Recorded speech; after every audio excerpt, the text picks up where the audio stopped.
How much money can you really make training kids in sports? $10 an hour, $50 an hour, $100 an hour? In this video, I'm gonna go over my experience in sport-specific training and why I think it's one of the best side hustles around. Quick overview of what sports training is, commonly grouped with athletic coaching or sports coaching as well.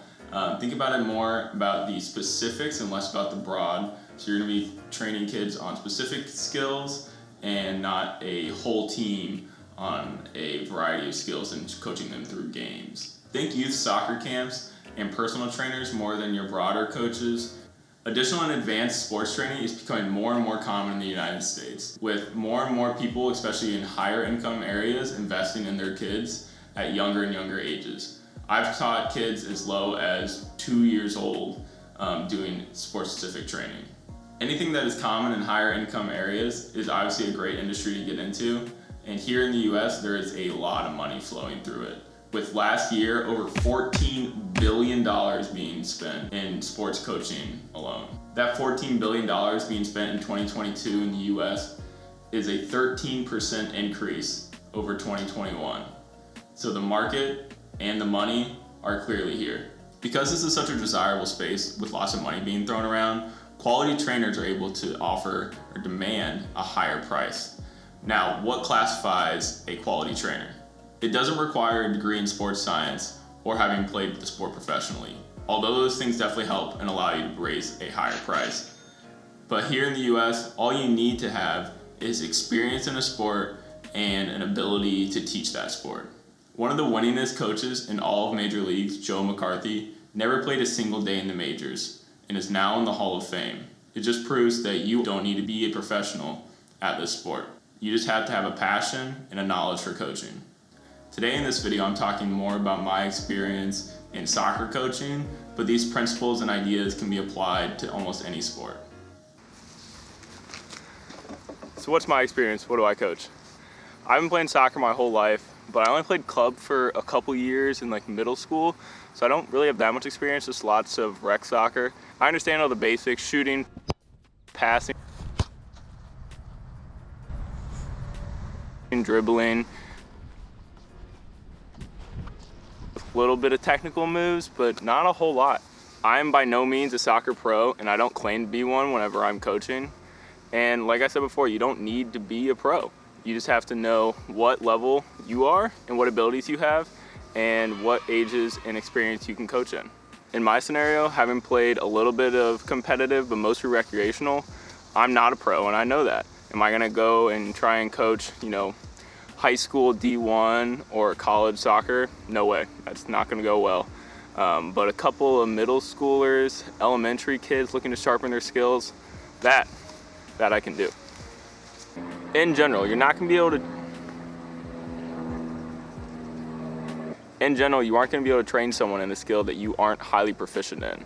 For example, if you've done a lot of running and maybe ran track in high school or something like that, then you should probably stick to training maybe low-level high school, middle school athletes. If you try to train varsity or college-level athletes, you're likely not gonna do well if you haven't succeeded at that level already.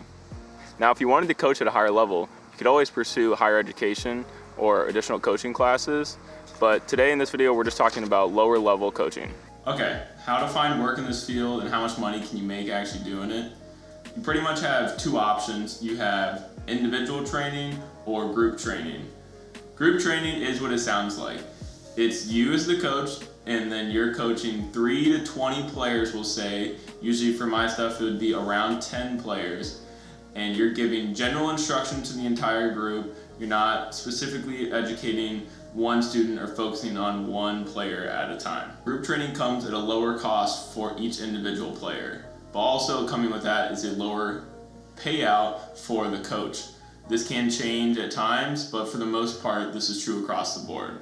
Now, when you make the switch to individual training, this would be you as the coach training 1 to 2 players at once. So much more one-on-one training, teaching each player how to do something and precisely figuring out what their imperfections are and how they can improve. You are giving immediate feedback on everything the player is doing, ensuring the player is improving at all aspects in the game.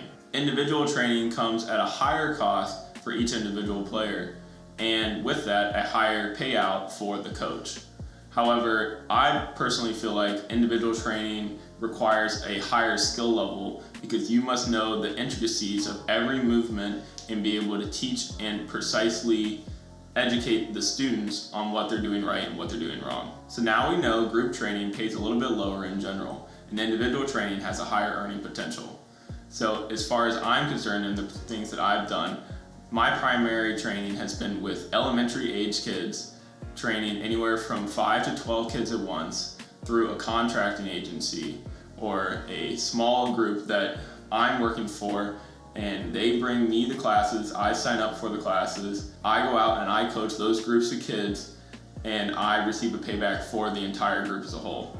So my payout for each of these events would be anywhere from $20 to $50 an hour. The classes that I'm doing are anywhere from 30 to 45 minutes and pay $20 to $25 a class. So if I stack multiple of these classes at once, then I can make more money for the time that I'm there. Or if I have one class on its own, then I would only make $20 or $25 for my time there. All the curriculum for these classes is given ahead of time. So all I have to do is read the curriculum, make sure I understand it, and then go out before the practice starts, set up some cones maybe 10 or 15 minutes early, and then perform the practice. There are tons of programs similar to the one that I'm involved with, and not just for soccer. I'll leave links to some similar ones in the description below, but these are great for someone who is okay with earning a little bit less, but doesn't have to deal with all of the finding clients and all of that kind of work, as it is all done through the contracting company. Now, if you're okay with finding your own clients and doing individual training, then your earning potential is significantly higher. There's tons of ways to gather new clients.